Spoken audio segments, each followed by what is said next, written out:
Well, how you doing? Mr. DJ's back outsourcing Billboard's Hot 100. Let me get the date of that Hot 100. I completely forgot to look up the date of it. Let me pull this thing up. As a matter of fact, while I'm at it, I'll just read you the top 5 hits that week on Billboard. That will be the week of June 29th, 1963. At number 5, Easier Said Than Done by the Essex. Blue on Blue by Bobby Fenton at number 4. Hello Stranger by Barbara Lewis at number 3. It's My Party by Leslie Gore at number 2. That song produced by Quincy Jones.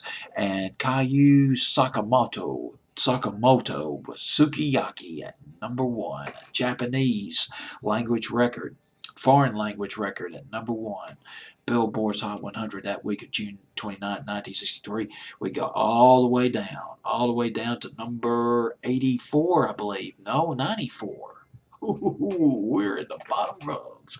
We're in the bomb territory of Billboard's Hot 100 at number 94. A Letter from Betty by Bobby Fee. God, I love these innocuous sounding records like that.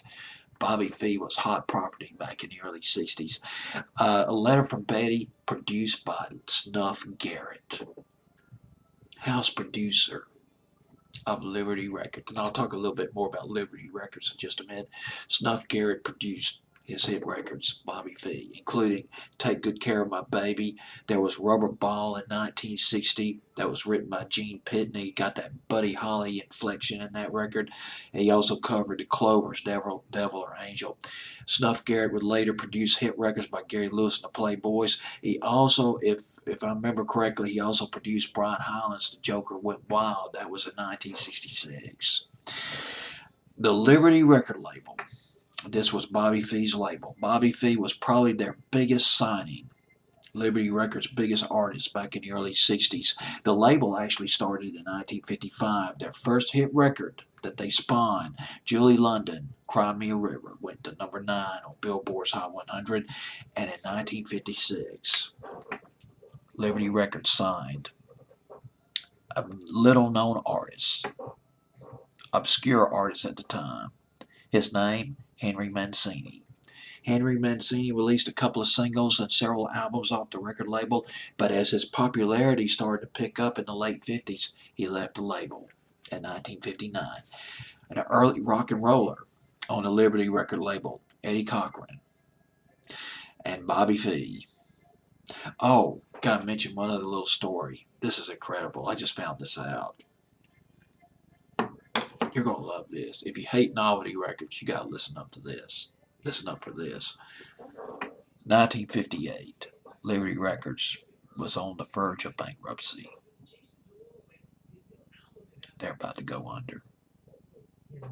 Classic story. A songwriter named David Seville came up to them and said, "Hey, look, what you got to lose? Why don't you release my record, Witch Doctor, my novelty record? Not gonna hurt a damn thing. I mean, you guys are about to go under anyway. What's it gonna hurt?"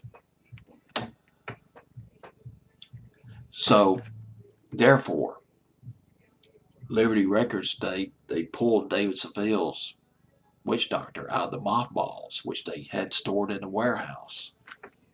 Put it out. Went to number 1. It happens. All right, Bobby Fee. Now, here's the thing about this Bobby Fee record. It wasn't one of his biggest hits. A Letter from Betty. Oh, I like this. We're talking here. We're definitely talking the sock up years. Went to number 85. That's it. Down to number 92 the week of I forgot the date. June 29th, 1963. This is Bobby Fee.